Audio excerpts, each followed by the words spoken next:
军评来关心政治的消息，国民党要将这个好友换掉的声音一直拢存在，本来要停这个郭台铭这方面的中常委呢，包括新智慧、周典伦的查某囝。周明用等人今日讲要饭店自产自费，也毋过今个互人外界人讲，这是拍算要伫7月12日拜三中常会要提案将这个校友仪换掉。听讲党中央专工去关切，就连这个参会都取消去啊。也毋过咧，听讲郭台铭提名失利了后呢，这个答应讲要转任本区立委，要变立法院长。针对这点，过半呢发表声明讲无这个代志。也毋过国民党秘书长黄建庭再去接受访问时证实讲，确实当时有讨论到这款备案的计划，而且讨论唔啦一摆，甚至讲到排名顺位。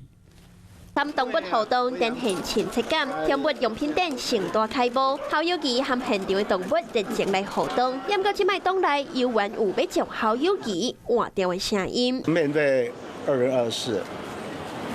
的种种选举，我们大家要团结一致，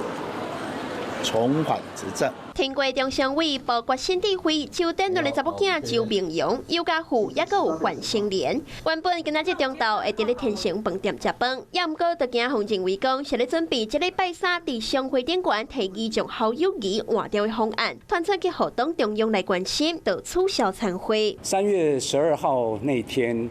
郭董跟我约了见面吃饭。那在之前，他告诉我，这次的选举，最后不管国民党提名的是谁，他都一定会全力支持。黄建庭亲身跳出来说明，因为进前伊表示国党的捌答应，若是争取提名失败，国党的愿意接受国民党的安排，去争取立法院院长。结果去互过办来背回，要求黄建庭讲话就要谨慎，不清楚家己敢有禁到。甚至谈到那个排名的顺位，那郭董还说不需要把它放在第1名，他可以排后面一点，还有催票的效果。我听得非常的敬佩啊，郭董，他这个一定会，我相信他一定会信守他的承诺。国党的独立参选的动作真多，加上党内要将校友仪换掉的声音一直存在。全大会进前，国民党也未超好势，要安怎来整合，嘛可验到党中央的智慧。嗨，我是庄宇杰，想要看到更多的新闻内容吗？赶快订阅华视新闻的 YouTube 频道，并且开启小铃铛，跟着宇杰一起看新闻吧。